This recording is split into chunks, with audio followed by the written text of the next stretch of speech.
Very good morning everyone. Stock Bangla চ্যানেলে আপনাদের সকলকে স্বাগত। আজকে 2 ফেব। আজকের জন্য নিফটি ফিফটির যে ইমিডিয়েট সাপোর্ট লেভেল সেটা 24,700, তার মধ্যে 24,500তে মেজর সাপোর্ট লেভেল রয়েছে, আর উপরের দিকে রেজিস্ট্যান্স রয়েছে 25,400, 500 এই লেভেলে। ব্যাঙ্ক নিফটির জন্য 57,700 লেভেলটা, 500 লেভেলটা মেজর সাপোর্ট লেভেল, আর উপরের দিকে 59,850, 900 এটা হচ্ছে রেজিস্ট্যান্স লেভেল। সেন্সেক্সের ক্ষেত্রে 79,926, 900 এই লেভেলটা হচ্ছে সাপোর্ট লেভেল, আর উপরের দিকে 82,740, 800 এটা হচ্ছে ইমিডিয়েট রেজিস্ট্যান্স লেভেল। এবার গিফট নিফটি আজকে সিগন্যাল দিচ্ছে গ্যাপ আপ ওপেনিংয়ের। গ্লোবাল মার্কেট নেগেটিভই রয়েছে।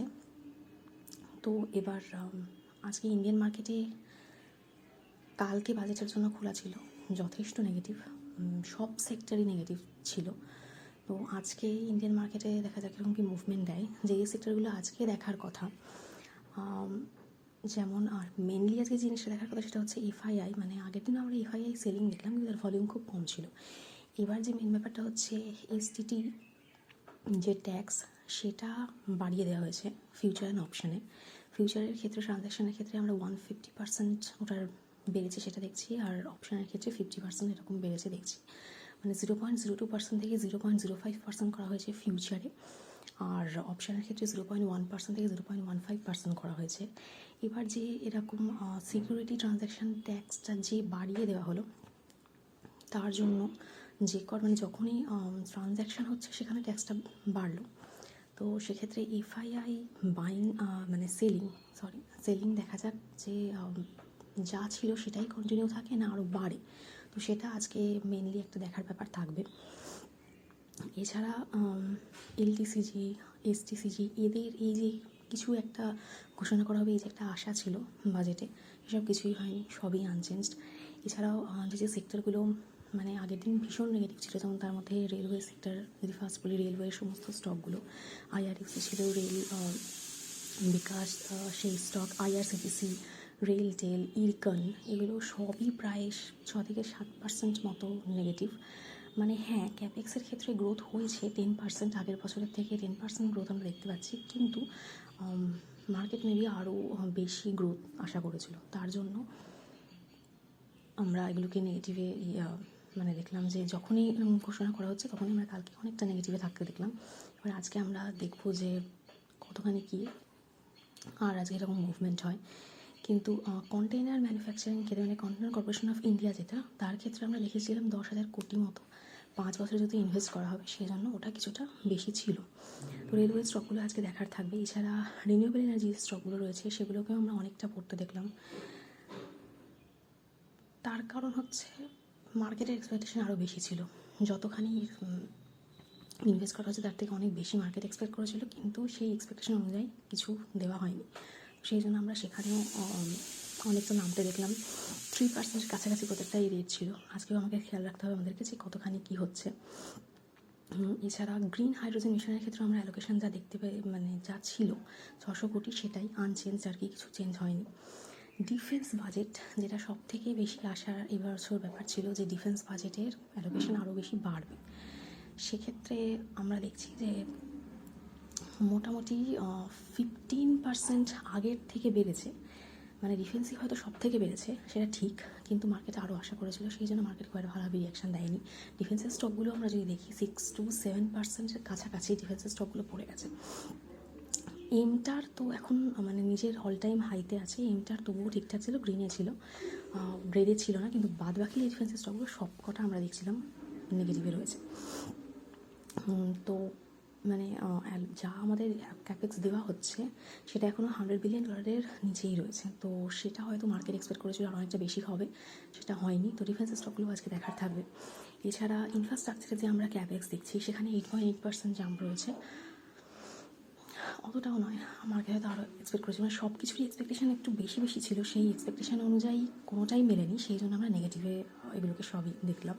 এছাড়া সভেরিয়ান গোল্ড বন্ডের ক্ষেত্রে যে ক্যাপিটাল গেইন ট্যাক্স রয়েছে, সেটা যারা আরবিআইয়ের কাছ থেকে ডিরেক্টলি কিনেছে তাদের ক্ষেত্রে যখন রিডেমশন আসবে কোনো ট্যাক্স দিতে হচ্ছে না, কিন্তু যারা অন্যান্য মার্কেট থেকে, যেমন স্টক মার্কেট থেকে হোক বা অন্য যে কোনো সেকেন্ডারি মার্কেট থেকে কিনেছে, তাদের ক্ষেত্রে এপ্রিল 1 থেকে মানে তাদেরকে ক্যাপিটাল গেইন ট্যাক্স দিতে হচ্ছে। এছাড়া যে যে সেক্টরগুলো খুব ভালো পারফর্ম করেছিল সেগুলোর মধ্যে টেক্সটাইল মেইন রয়েছে। আমরা যদি দেখি টেক্সটাইলের সমস্ত কটা স্টক প্রায় 8 to 11% র্যালি দিয়েছিল, কারণ অনেক ফ্লেক্সিবিলিটি দেওয়া হয়েছে সরকারের কাছ থেকে, যেমন সামার্স 2.0 এই স্কিম রয়েছে, মেগা টেক্সটাইল পার্ক রয়েছে, মহাত্মা গান্ধী গ্রাম স্বরাজ ইনিশিয়েটিভ রয়েছে, অনেক কিছু। এছাড়া যে এক্সপোর্ট রয়েছে সেখানেও ফ্লেক্সিবিলিটি দিয়েছে। পুরো 6 থেকে 12 মাসের যে পিরিয়ডটা, সেখানে মানে কিছু এক্সপোর্ট অব্লিগেশন থাকছে না, এই এতখানি পিরিয়ড এক্সটেন্ড করা হয়েছে। তো টেক্সটাইল স্টকগুলো খেয়াল রাখতে পারেন। আগের দিন তো খুবই বেড়েছিল, আজকে কীরকম কী মুভমেন্ট দেয় সেটা। এছাড়া রেয়ার আর্থ মিনারেলসের যে মাইনিং, উড়িষ্যা, কেরালা, অন্ধ্রপ্রদেশ, তামিলনাড়ু এই চারটেতে আমরা রেয়ার আর্থ মিনারেলস করিডোর দেখতে পাচ্ছি। সেখানে মাইনিং হবে, প্রসেসিং হবে, রিসার্চ হবে এবং ম্যানুফ্যাকচারিং হবে। তো রেয়ার আর্থ মাইনিংয়ের যে স্টকগুলো, যেমন জিএমডিসি আমরা 5% আগের দিন উপরে উঠতে দেখলাম, আজকে খেয়াল রাখতে পারেন, ফোকাসে রাখতে পারেন যে কীরকম কী মুভমেন্ট আজকে দেয়। এছাড়া আমরা দেখলাম যে অ্যাব্রোডে মানি ট্রান্সফার করার জন্য যে ট্যাক্স রয়েছে 5% থেকে 2% করা হয়েছে। যদি ট্যুরিজম মানে ট্যুরে কেউ যাচ্ছে তো সেটাও 2% করা হয়েছে। তো ট্যুরিজম, এডুকেশন, মেডিকেল ট্রিটমেন্ট এগুলোর ক্ষেত্রে আমরা দেখলাম যে ট্যাক্স কমেছে। Is my trip, ITC hotel এগুলো অনেকটা বাড়লো। বিএলএস ইন্টারন্যাশনাল এগুলো মোটামুটি 9% মতো র্যালি দিয়েছিল। আজকে ফোকাস রাখতে পারেন কীরকম কী মুভমেন্ট দেয়। এটা সেমিকন্ডাক্টরের ক্ষেত্রে আমরা দেখছি 5 to 6% যে স্টকগুলো ছিল সেগুলো র্যালি, কারণ 40,000 টাকার পুশ সেমিকন্ডাক্টর হবে ফিউচারে।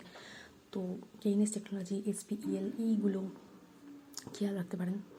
এছাড়া ইন্ডিয়া ডেটা সেন্টার আমরা দেখছি যে বাইরের ফরেন কোম্পানি বেট করতে পারে, সেখানে ট্যাক্স ফ্রি করে দেওয়া হয়েছে 2047 সাল পর্যন্ত, অনেকটা লং পিরিয়ড। তো ডেটা সেন্টার মানে যে কোম্পানিগুলো রয়েছে, নেটওয়েভ, আনন্দরাজ প্রচণ্ড বাড়লো, মানে অনেকটা রেলে দিয়েছিল আগের দিন। এছাড়া টাটা এলেক্সি সেগুলোকেও খেয়াল রাখতে পারেন আজকে যে কীরকম কী মুভমেন্ট নেয়।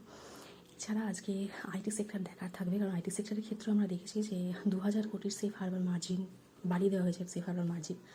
তো আইটি সেক্টর, এছাড়া অটো সেক্টর, কারণ আজকে 2 ফেব্রুয়ারি জানুয়ারি যে সেলস ডেটা সেটা আজকে আসবে, তো অটো সেক্টরের উপর ফোকাস থাকবে। এছাড়া বায়োফার্মার ক্ষেত্রে আমরা দেখছি 10,000 কোটি টাকার ইনভেস্টমেন্ট রয়েছে, 3টে নিউ ইনস্টিটিউশন যেটা রয়েছে সেটা ওরা মানে পরের দিকে করে 3টে নিউ ইনস্টিটিউশন স্থাপন করা হবে। তো বায়োফার্মা যে স্টক রয়েছে, সান ফার্মা রয়েছে, অ্যানথেম রয়েছে, বায়োকন রয়েছে, তো সেগুলোকে আমরা আগের দিনও বাড়তে দেখলাম, আজকেও ফোকাস রাখতে পারেন কীরকম কী মুভমেন্ট থাকে সেটা দেখার জন্য। এছাড়া গ্লোবাল মার্কেটের ক্ষেত্রে আমেরিকার কী গভর্নমেন্টের শাটডাউনের কী পরিস্থিতি রয়েছে সেইটা দেখার থাকবে। এছাড়া ক্রুডকে অবশ্যই ফোকাসে রাখবেন। ক্রুডটা এখন 70-এর কাছে, মানে কিছুটা নেমেছে, 69 এবং সামথিং দেখছিলাম ব্রেন্ট ক্রুড, কিন্তু 70-এর কাছাকাছি রয়েছে। সেটা ইন্ডিয়ান মার্কেটের জন্য একদমই ভালো না, সেটা লক্ষ্য রাখতে হবে যে কীরকম কী হয়। এছাড়া ইথিরিয়ামেও আমরা বুঝার ফল দেখলাম, কমোডিটি মার্কেটে আমরা ফল দেখছি। তো আজকে এগুলো সবই দেখার থাকবে কীরকম কী মুভমেন্ট দেয়। রুপি 91.69, ডলার বেড়েছে কিছুটা। তো এই হচ্ছে আজকে ইন্ডিয়ান মার্কেটের নিউজ। এবার আজকে গিফট নিফটি যে সিগন্যাল দিচ্ছে সেটা হচ্ছে গ্যাপ আপ ওপেনিংয়ের। গ্যাপ আপ ওপেনিংয়ের সিগন্যাল রয়েছে, গ্যাপ আপ ওপেনিং হয়ে মার্কেট সাইডওয়েজ হতে পারে,